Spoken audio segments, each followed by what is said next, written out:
Hi everyone, I'm back to do another video.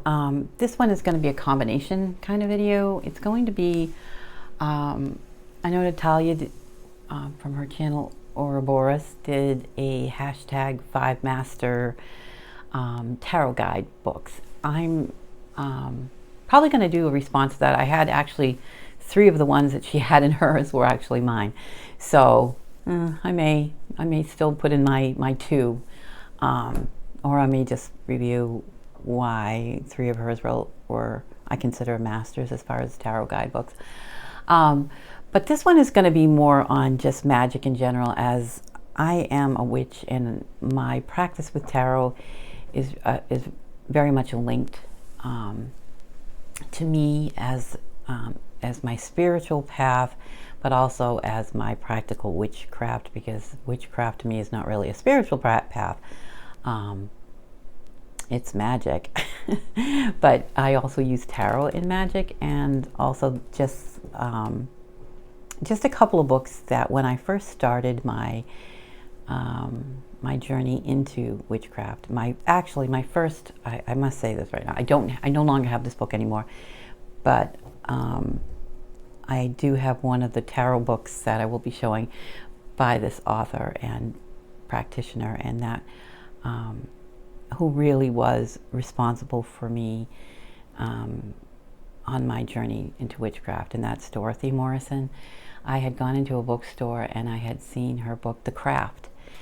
I had that book, and through my moves or various whatever, it's now missing. I've thought about repurchasing it, and I may still, but I'm kind of beyond that. But she was my bridge into this way of life and living life. But when I picked that book up, I had done my first spell. I was not raised with any sort of pagan beliefs, pagan background. I was raised Catholic, very sheltered, as far as my parents were not one to be watching or having us watch. I said probably outside of Disney, which I think is kind of laced with magic anyways, but I wasn't exposed to any pagan beliefs, especially not to spell work and what a spell actually was. I was probably about 13 when I did my first spell, and I didn't know what that was. And the reason why I did it is I was being teased by a girl in school, and we were in the same homeroom, and to the point where every day was like a nightmare because of the way this girl pretty much just teased me, without any mercy at all. And I mean, it's part of, growing up and, the rite of childhood. You always are going to have periods in your life where you're on the outside, not with a crowd, or where there's someone that is teasing you because, well, now now I've learned, people that usually do that, they don't feel too good about themselves, and so you're their outlet, so that they have issues, in other words. But as a kid, you don't get that, and you don't understand it, why someone doesn't like you or why someone's picking on you, and it became a point where, I would dread going to homeroom every morning, because she would always do something. She would steal things from me. She would, just say things about whatever I was wearing, whatever, but it was every single day. So I can remember coming home from school and just lying on my bed and just crying because it was just so stressful. And this was my first experience with anything magical. And I would also say, I'm not going to say spiritual, although I know it is spiritual, but at the time I didn't know what it was. I heard a clear, distinct voice in my head that said, you can have her stop bothering you by doing this. And in my head popped in the whole series of what I now know as a spell, but then I had no idea what it was or what I was doing. And I was given directions to go and do this. We had a class picture where they take a group of everyone at the beginning of the year, she was in that picture, and I was told in my head was cut her picture out. I cut her picture out of the class picture. Find a box, and I had a little jewelry box that some earrings had come in. Put the picture in the box. So I put the picture in the box. Pour some table salt on it. I poured table salt on it. I was given step-by-step directions in my head of what to do. Get some twine. I got some twine. And put the lid back on the box, and then wrap the box with the twine. And while you wrap it, you say, "You shall never bother me, tease me, or speak to me ever again. I will be free from your abuse." Something around that line. I can't remember specifically, but it was basically as I twined it, that you wouldn't speak to me, you'd leave me alone, you would no longer tease me, you would no longer bother me. And then I was told to take the box after I tied the twine around it and to put it in the darkest part of the basement. And to me, I knew immediately where that was, and I didn't want to go there. It was over where we had the big oil tank in the basement that held up fuel for the heating.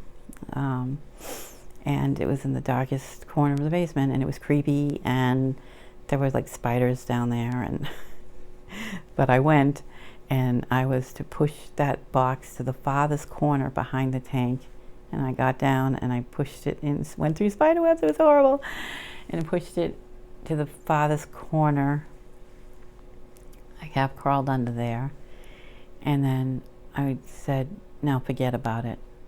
And so I stood up, and the next day I went into my homeroom, and I sat down at my desk, and she circled the room like she did every single morning, and she came up to me, and I looked up at her, and she looked at me, and she stood there, and she had this strange look on her face, and she never said a word.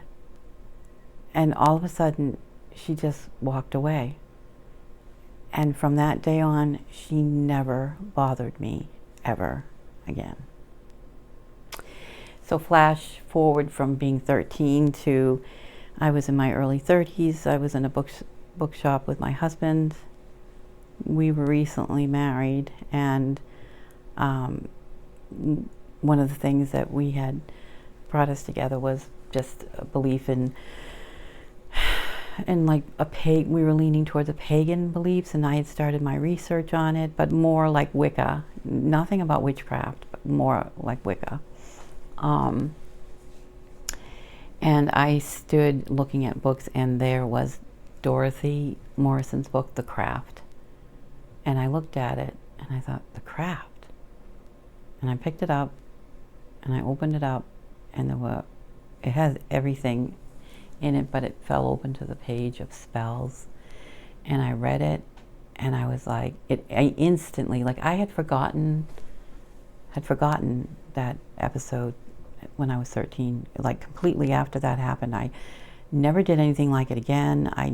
It never happened to me again on such a level, but I completely had forgot about it. It was like I was shot backwards to that moment on that spell and everything I did, and I was like, that's what I did, a spell. I was guided to do a spell. Now I don't know where that came from. Well, now I do, but at the time I didn't.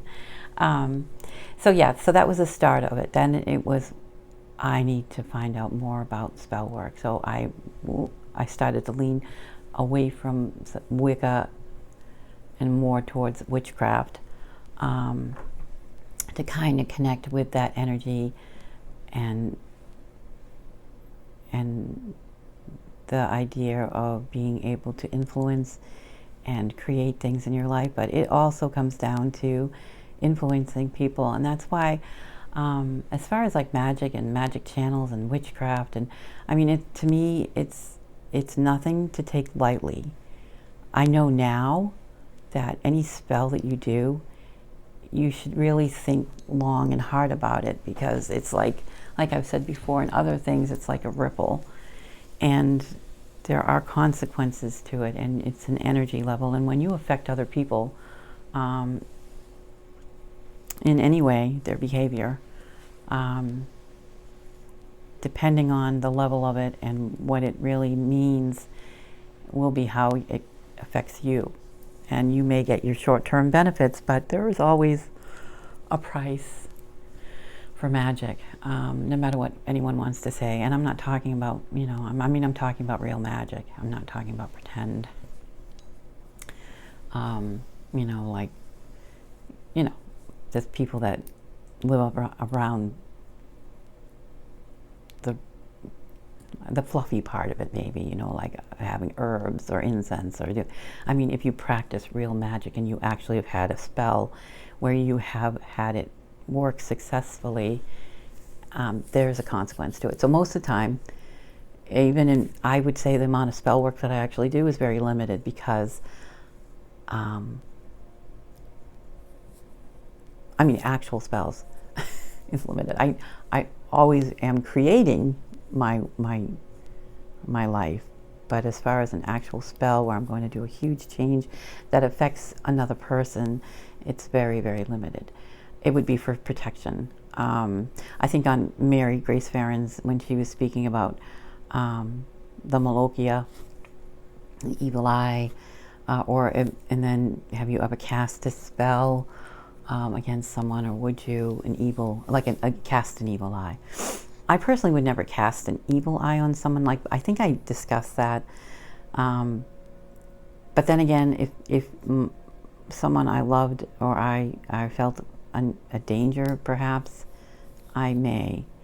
So I can't say never, but I wouldn't arbitrarily, and that would be nothing I would ever do lightly, because like I said, there are consequences to your magic, and especially when it's on someone else. But for protection, and for what I did, where it would be more like an example of the spell that I did when I was 13. The way I was affecting that person was they were not going to be intruding on me and inflicting harm or unwanted behavior on me. I wasn't necessary. So it's more like a shield. It was shielding that person from me.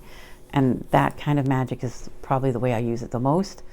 And it's defensive. It's not aggressive. It's not like I'm wishing ill on someone. I just want I want a buffer. I want a barrier from their behavior. And I have had to do this with several people throughout my life, since I've been on my witchcraft, my path. And I do use it, and it never fails me. And there's all kinds of different spells to do that. Sometimes it's not elaborate. Sometimes it's like I'm great with Christopher Penczak, another author that I have several of his books. He has a book on instant magic, and I do a lot of that now, as far as that type of spell work, where you want something instantly, or you need help right away to deflect maybe something that someone is throwing at you, or a situation that has just come to a head. There's a lot of drama. One of the simple spells I had, and it's not one of his, but this is an example of a quick one, where I had a lot of drama going on, and it was a person that was in front of that and spewing it towards me, trying to embroil me into a situation that was had a lot of people involved in it, and a lot of negative energy was focused at me, as far as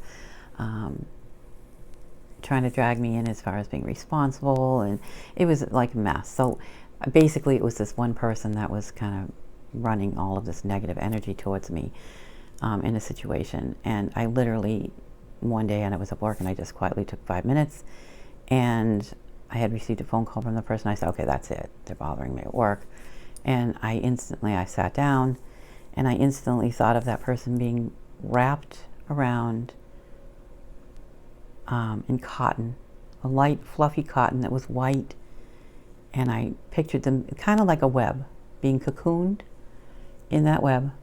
And while I thought of that and held that image in my mind, I just said, this person is no longer going to be contacting me. I have gotten them out of my life, and I'm going to be shielded from any of their negativity, and I'm not going to have to speak to them. And when they're not going to call me or harass me again. And I thought of that as I mentally weaved my web around their entire body. And kind of just said, so mote it be. And it worked. I never got another call from that person. The whole thing just kind of carried on without me. But at that time, that's what I needed, because it was really, they were really encroaching on my life and causing me a great deal of stress. So that's like an example. To me, that would be like an instant one. Not a lot of tools. I didn't have anything with me. So yeah, that's an example. So for magic, a book for magic, for me, this is a book that I just fell in love with. I love books with a lot of color and that have, I can't explain it, like old artwork in it, I guess, paintings. And this book has this for me, and it's a very simple book, but it was how I was feeling when I started my journey. And it's called Life Magic, The Power of Positive Witchcraft, which I would consider that's me. Like I said, not that I don't look into and research all types of magic, because I do. For me, as a practitioner, in my practice as a witch, I would consider it positive witchcraft. Now, I kind of bend on it because it's all in your perspective. Dark, light, it's just magic, and how you use it is up to you. I don't criticize it. Oh, you're a black magic worker or whatever. No, you're working magic. But light and dark, I would say, like, I'm more, like I said, protective and defensive than I am out there causing things to happen. And if that's the way you roll, I don't judge. That's power to you. But like I said, as I've learned, there is a consequence to any type of magical work. So yeah, this book kind of resonated with me at the beginning of my journey.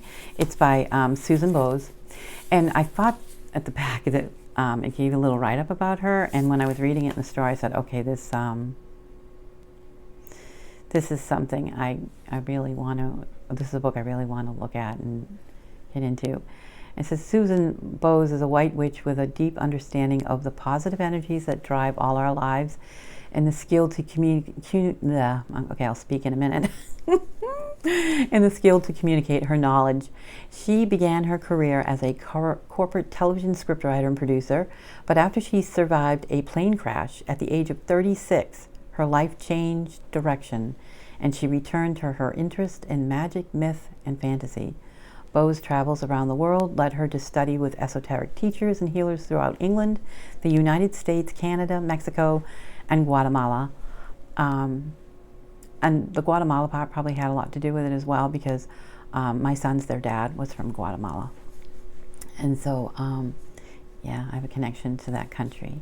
During this time, she had an array of adventures, from firewalking to sailing down the coast of Mexico through hurricane storm winds, which reaffirmed her faith in the power of nature.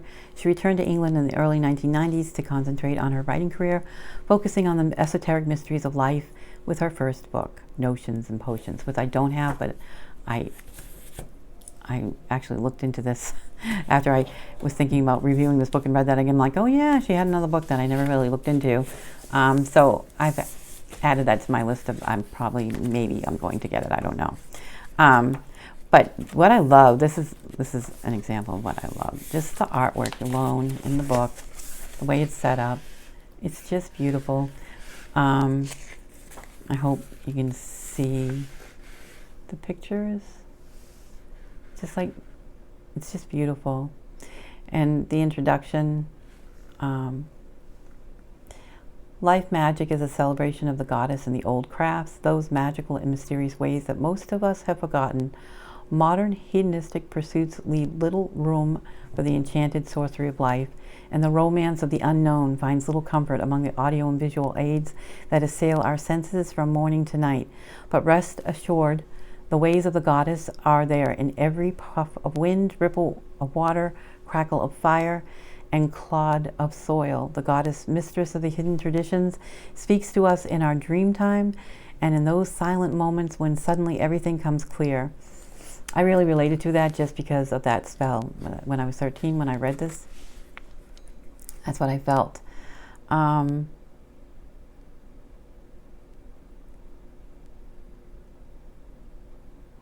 She is a nurturing mother as well as the hag of destruction. Nature, her embodiment on earth, just as the moon is her totality in the heavens. She's a universal female principal consort to her Lord God, the male principle. Together they bring the very essence of life into being through the unification of the light and the dark, the positive and the negative, the manifest and the unmanifest, and of course man and woman. The goddess represents the power of the divine female, the ancient goddess principle that rests at the heart of all old religions. She bathes in her own magnificence. She invokes and harnesses the very creative force of life itself. So, yeah, if you can just see the artwork in that. I mean, it's got all kinds of symbols of runes. All the things that I didn't really know about when I first got this book. This was huge. And again, the artwork in it is just beautiful. And again, if you know me, I love pastel colors. There's a god and the goddess. I've always been drawn to Egypt and Egyptology. So I like that it had the goddess Hathor. Very ancient picture of Diana. So it uses a lot of ancient artwork of the goddess that I just loved it. And it's across all cultures too, which if you know me, that's the way I kind of feel anyways. The way our connection to the Creator and how different cultures express that connection or to find that connection, I've always been fascinated. And here is Eve, a Turkish miniature. And this sensuous figure of Eve embodied the celebration of life and sexuality in pre-Christian times. See, before Christian times. So, just like pictures like this. It's like, yeah. And as you can see, a lot of esoteric symbols. This is the cosmic spiral within the body of man.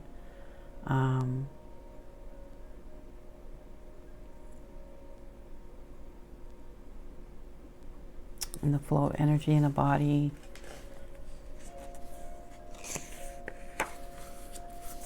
Totem animals. She kind of hits on every little thing. Sorry if that's a bit dark. Like now I'm dealing with, if I open the blinds that are next to me, I'll end up with a bunch of, it'll be probably too bright. Let me see if I can.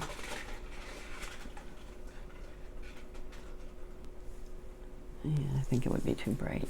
It's just glaring the sun. But yeah, just an idea. The raven was believed to be the messenger of enlightenment. Light cannot exist without darkness. By facing the dark void, we can find the light. And working with any sort of magic, you kind of go into that void, that dark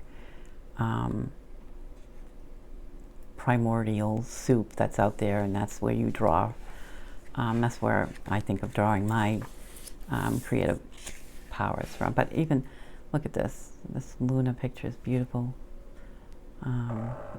Just understanding the moon and lunar magic. That's what this chapter's on. But she covers everything in this book. Like if you're a beginner, this is, to me, goes into the 13-month of the lunar calendar. Again, beautiful artwork. She really covers everything. And the Celtic calendar as well is covered in this book. And I just, anyone that knows me knows I love Celtic mythology. So that was, here, you're watching right on here. I've got something that, obviously old book, something got spilled on it. That's bad. So yes, obviously things packing and traveling. I haven't really pulled this book out in a while, so something got on that page. But I'm going to show you another book. If you have pets too, you'll get one of the books I'm going to show. Which I'll probably stop it and go on to the tarot books after this one. But just because I just love it. And I hope the artwork's coming out. I hope the lighting's okay.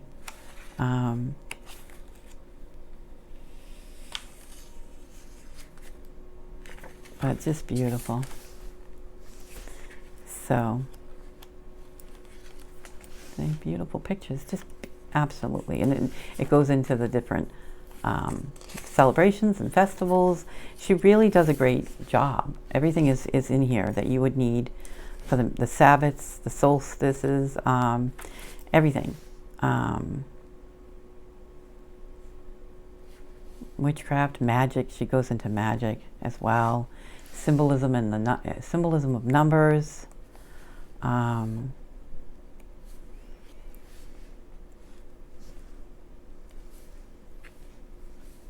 It's just symbolic oracles. So she goes into runes. She goes into tarot. I mean, the book is very astrology. It's a great book. In fact, just digging it out again. I love this picture. The witch had just made a new spell. Doreen Baxter illustration from New Fairy Tales. Because her special powers were misunderstood, the fairy tale Wicked Witch was shunned by the uninitiated. And just the tools that you would use in witchcraft. Wand, athame, cauldron. Yeah, so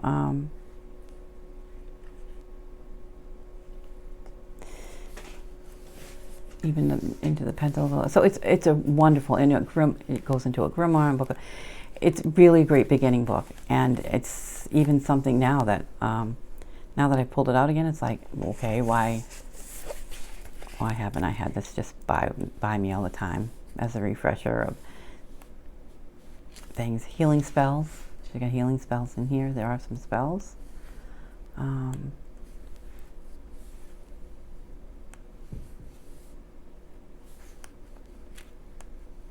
Love spells, which to me, again, whenever you're inflicting, not inflicting, how should I say it, influencing someone, and that includes a love spell, or you want them to do something or act in a certain way, again, that's a spell where I don't, for me personally, again, I would have to write out the pros and cons of this, because everyone has a free will, and I've never really seen a love spell when you direct it at a certain person, because you are affecting that person's will.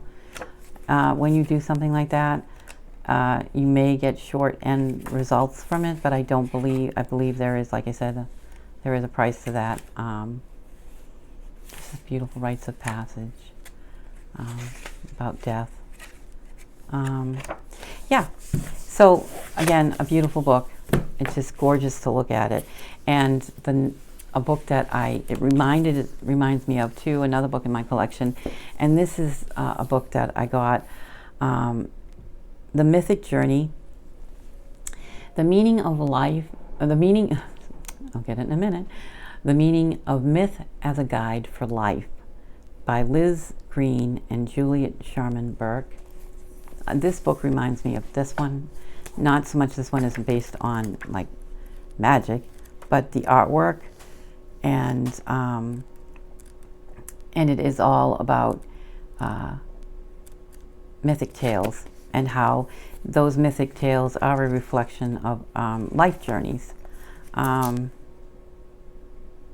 I can just read the little, this one, cracky binding. I've had this one a long time too. So just a bit, this kind of sums up this book. The Mythic Journey is a handbook to human life, guiding readers from the conflicts of family and childhood through problems of love, intimacy, and ambition, and ultimately to the point when we must face our own mortality. We discover the true self-knowledge comes through facing life's challenges with courage and strength that beauty, talent, power, and wealth bring their own forms of suffering, and that in the darkness of loneliness, failure, and loss, we have always discovered new light and new hope. So it's all on mythological tales, how you can relate them to living your life. Greek gods, Norse heroes, Polynesian tricksters, and Native American warriors, they all have lessons to teach us. Since the beginning of time, human beings have relied on myths, fairy tales, fables to explain life's mysteries and to elucidate human nature. Bringing a fresh perspective to these age-old tales, Liz Green and Juliet Sharman Burke reveal how modern audiences on their own life journeys can find comfort and support in the legends and lore of the past. The mythic journey explores the psychological themes of many mythical traditions, recounting stories from Greco-Roman, Hebraic, Egyptian, Celtic, Norse, and various Eastern civilizations. More than 50 myths are beautifully retold, and each is followed by a psychological overview explaining the application the story can have in our own lives. The tales are further brought to life with striking artwork by Peter Paul Rubens, Gustav Klimt, Pierre-Auguste Renoir, William Blake, and many more artists who found inspiration in these stories. So it's that, and I just love art, and so this was another reason why this book just went, oh. But let me see if I can find the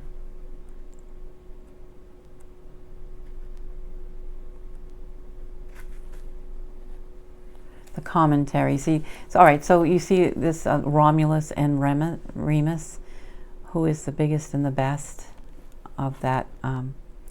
There are many myths of rival twins, and many of these tales end badly.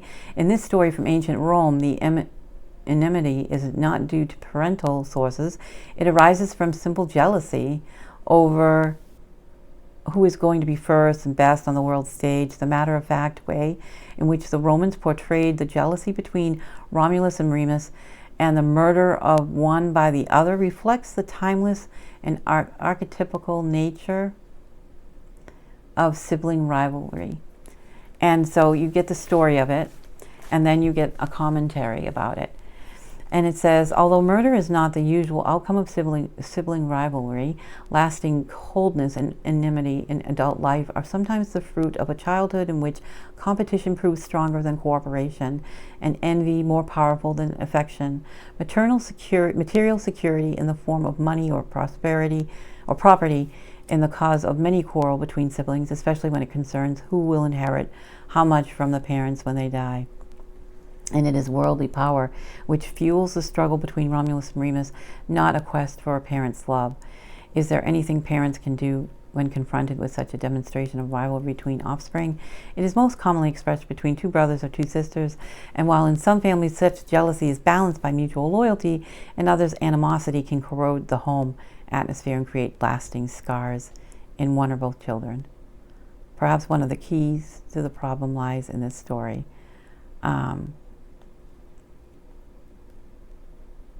And then it goes on to analyze the actual story as well.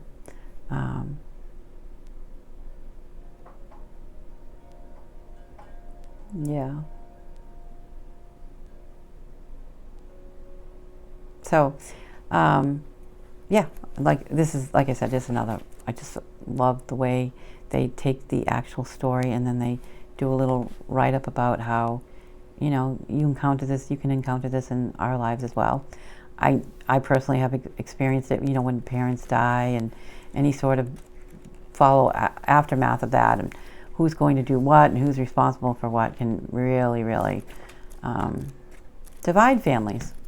I mean, looking even today, politics divide families. So I really enjoyed this book, and I do recommend it. I don't even know, I'm going to be honest, if you can find it, but if there is a way, I'm sure probably a lot of, like, you know, older book sites will have it, those Abe's books or other kind of book places might have it. Amazon may. I'll look it up, and if I find it, I will put the link below. Thank you again for watching. I will come back with another video that's going to be focused around tarot books that have helped me. Not so much meaty guide ones where get down to details on the meanings behind the cards and esoteric meanings or philosophical meanings around the whole tarot process. These are just simple tarot guides that I used.